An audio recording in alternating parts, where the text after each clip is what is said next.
శ్రీకృష్ణ రాయబారం తరువాత శాంతి మార్గం పూర్తిగా విఫలమై కురుక్షేత్ర సంగ్రామ ప్రారంభానికి రంగం సిద్ధమైంది. చివరగా ఈ కురుక్షేత్ర యుద్ధ ఘట్టాన్ని మీ ముందుకు తీసుకువస్తున్నాము.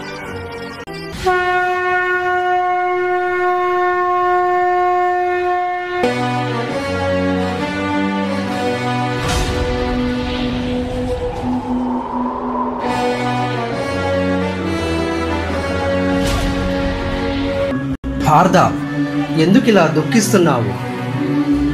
కృష్ణ, ఇటు చూస్తే అందరూ నావా.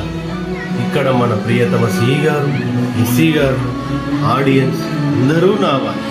వీళ్ళందరి మధ్యలో నా వాళ్ళతో నేను యుద్ధం చేయడం నాకు చాలా బాధ కలిగిస్తుంది కృష్ణ. అయ్యో అతవిది. దుఃఖేష్వనుద్విగ్నమనా సుఖేషు విగత స్పృహః వీతరాగ భయ క్రోధః స్థితధీర్మునిరుచ్యతే.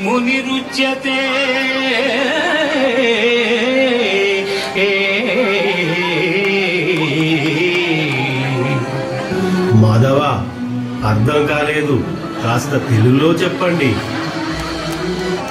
దుఃఖములు కలిగినప్పుడు దిగులు చెందని వాడును, సుఖములు కలిగినప్పుడు స్పృహ లేని వాడును, రాగము భయము క్రోధము పోయిన వాడును స్థితప్రజ్ఞుడని చెప్పబడును. ఆయనను నా వల్ల కావడం లేదు కృష్ణ. పార్థ, ఈ సమస్త ప్రపంచాన్ని నడిపిస్తున్నది నేనే. నేనే ఈ సృష్టికి మూలం. ఆయనను నాకు జ్ఞానోదయం కావడం లేదు కృష్ణ. వీళ్ళందరినీ చంపి నేను ఏం సాధిస్తాను? అయ్యో పార్థ, చెబుతాను విను.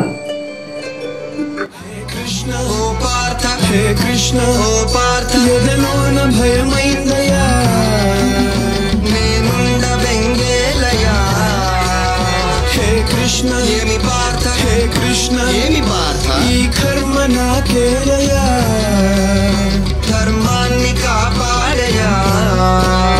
పగవాళ్ళు మా వాళ్ళ చుట్టాలులే, సమరాల చుట్టరికమే చెల్లదే నారి సారించరా. వద్దులే మాధవా, ఆగు కృష్ణ వద పార్థ, ఆగు కృష్ణ వద పార్థ.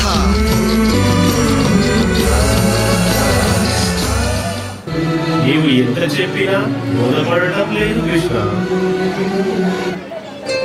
అయితే నా విశ్వరూపాన్ని చూపిస్తాను.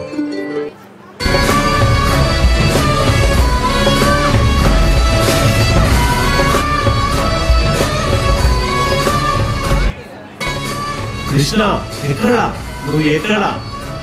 ఎక్కడ ఉన్నావు కృష్ణ? పార్థ, ఇటు చూడు. ఆ చిమ్నీ అంత ఎత్తులో ఉంటావని ఊహించా, కానీ ఇక్కడే ఉన్నావేంటి? Partha, you take this glasses.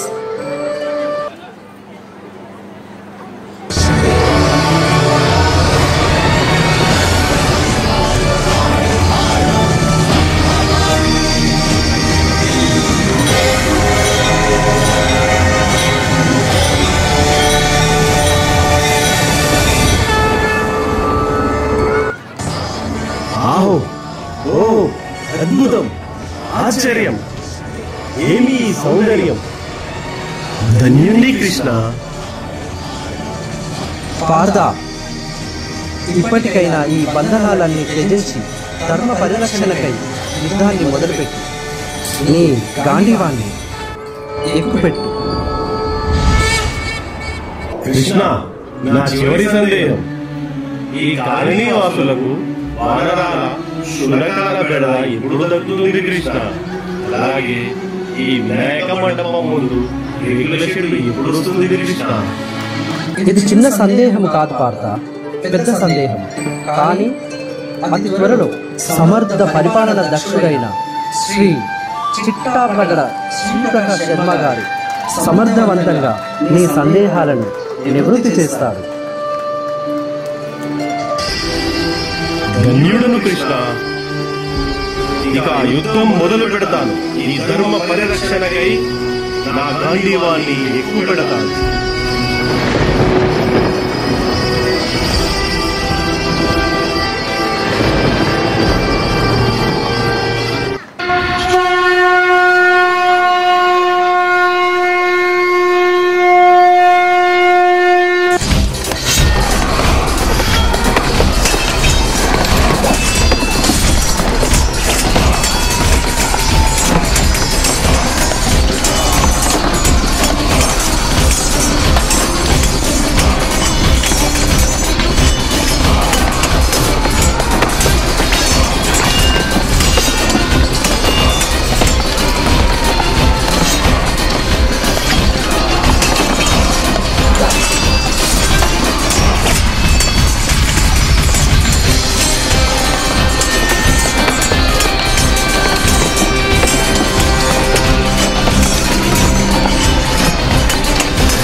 ఓరి దుశ్శాసన, కాచుకో, నీ అంతిమ సమయం వచ్చేసింది.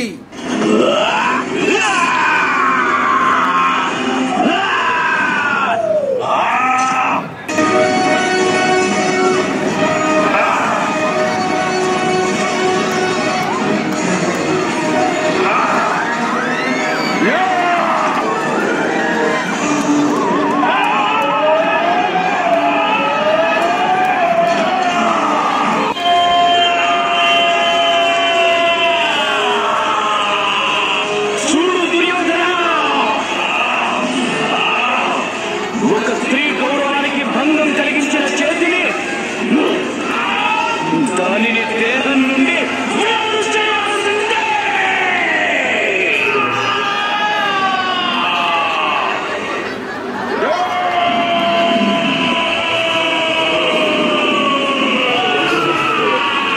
రక్తంతో నేను నా కేశాలను తడుపుకుంటాను. అప్పటి వరకు నేను నా కేశాలను ముడివేసి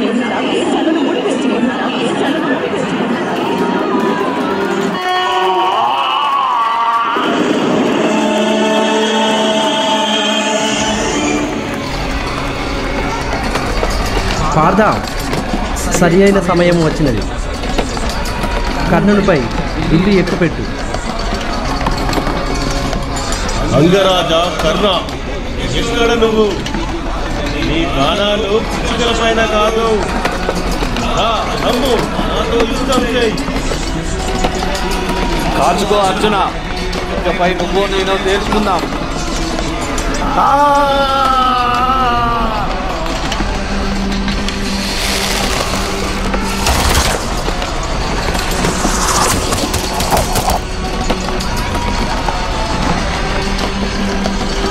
మామా శకుని, ఇక నీ వంతు కాసుకో, మాతో యుద్ధం తలపడు. ప్రియమైన నీలారా, నేను మీ మామని నన్నే చెప్తారా? అయినా మీరు మహావీరులు, నిశస్త్రులతో యుద్ధం చేయరు కదా. నేను నిశస్త్రుడను. అయితే ఈ అస్త్రం అందుకో మామా.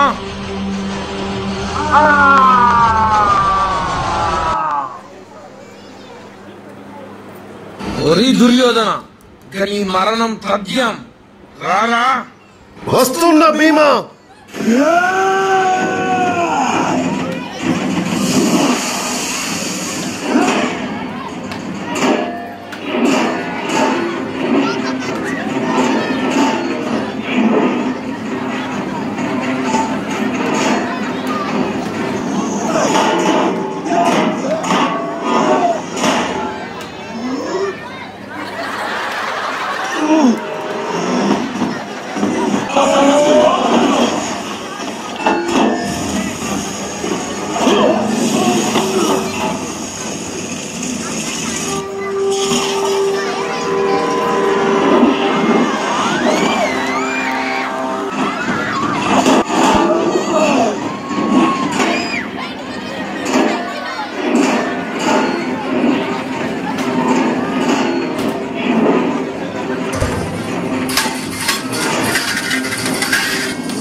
అరే ఎంత పని అయిపోయే, యుద్ధం గట్లా మొదలైందో లేదో ఈసారి ఎవడొచ్చి ఒక పోటు పొడిచిండు. అబ్బా బాగా నొత్తుంది అట్లా మన జనక హాస్పిటల్లో ఇంత కట్టగట్టుకొని రాగానే మన శంకరేశ్వర వాసారు ప్రసాదం తినుకుంటా వీకరణ అయితే ప్రసాదంలో రాగానే పోయినంత ప్రసాదం తినలేదు. అట్లా నిద్ర వచ్చినట్టయింది. ఇంకొక కొనుక్కు తీసి లేసరి అబ్బా ఏమో లేకుండా మొత్తం అందరం వేసి పడేసిరుగా. వికరణ, ఆనాడు జూట సభలో నీ అన్నయ్య దుర్యోధనుడు చేస్తున్నది తప్పు అని ప్రశ్నించినందుకే నీకు భూమి మీద ఇంకా లోకలు ఉన్నాయి. ధర్మం ఆలస్యంగా గెలిచిన శాశ్వతంగా గెలుస్తుంది. అదే అధర్మం ఎంత బలంగా ఉన్నా చివరికి ఓడిపోతుంది. ఇదే ఈ మహాభారత సారాంశం. ధర్మాన్ని అనుసరించు, అహంకారాన్ని వదిలించు, కాలాన్ని గుర్తించు, భగవంతుడిని శరణు పొందు. ఇదే ఈ శ్రీకృష్ణుని తిరుగుబోధ.